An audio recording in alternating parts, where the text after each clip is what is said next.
Baby Baby Ogie! Ogie! Baby! Baby! Ogie. Hindi ba ayaw sa loob ng bahay mo? Oo, wala nga. Hinanap ko nga sa buong bahay. Wala. Baby Tinawag niyo ba sa Ogie! barangay? Di ba dapat ikaw gumagawa nun? Mia, don't worry. Nireport ko na.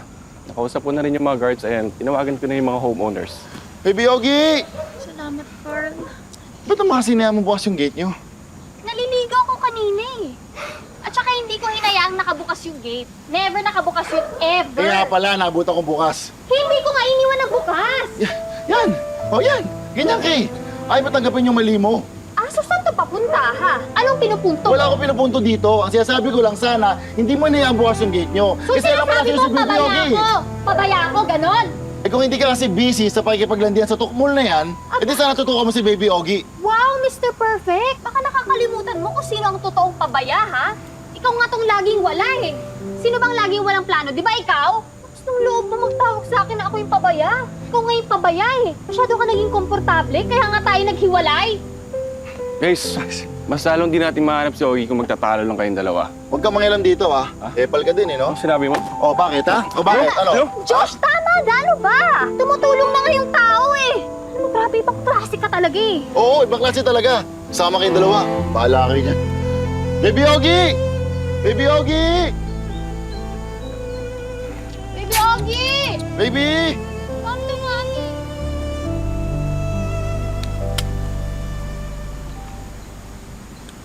Sir? Sir? Baka sakaling makita niyo lang po yung aso ko. Pakitawagan na lang po ako, ha?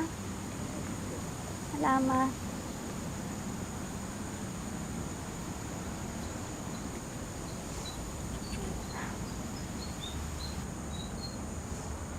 Baby Ogie, nasaan ka na ba?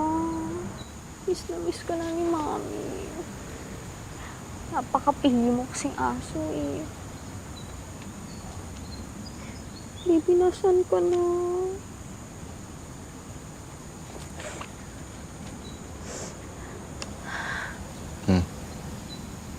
Tubig ka muna. Patin mahanap si Baby Ogie kung may heat stroke ka dyan.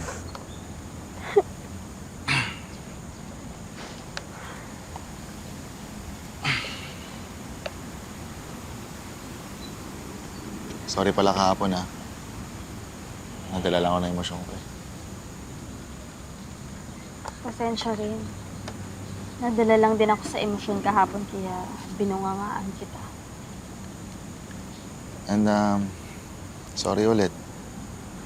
Kasi naging kampante ako sa relasyon natin. Mali siguro na inisip ko na masyado mo akong mahal para hindi ka magalit sa mga maliliit na bagay. Naging kampante din ako sa sarili ko eh. Basta makarakit lang ako sa kasal, binyag, libing. Okay na ako. Hindi ko inisip yung mga maliliit na bagay na akala ko okay lang sa'yo. Nakakala ko hindi ka magagalit. Hindi ko nalagaan yung pagmamahal mo. Ayan tuloy. Nakawala. Sorry din. Sorry kung hindi ko hinabaan yung pasensya ko sa'yo. Sinubukan ko namang hindi isipin yun, pero ko alam. Alam ko ang sinasabi ko sa'yo na okay lang na ako yung gagawa ng plano, tsaka ako na yung gagawa ng mga bagay na hindi mo kayang gawin. Pero siguro, nagsawa na rin ako. Tsaka umiral yung pagiging princess ko. Pangarap kasi yung bawat babae. Nung una naman, pinaparamdam mo yun sa akin. Pero habang tumatagal, naglalaho na siya. Ano ba? Okay lang yan naramdaman mo. Kasalanan ko.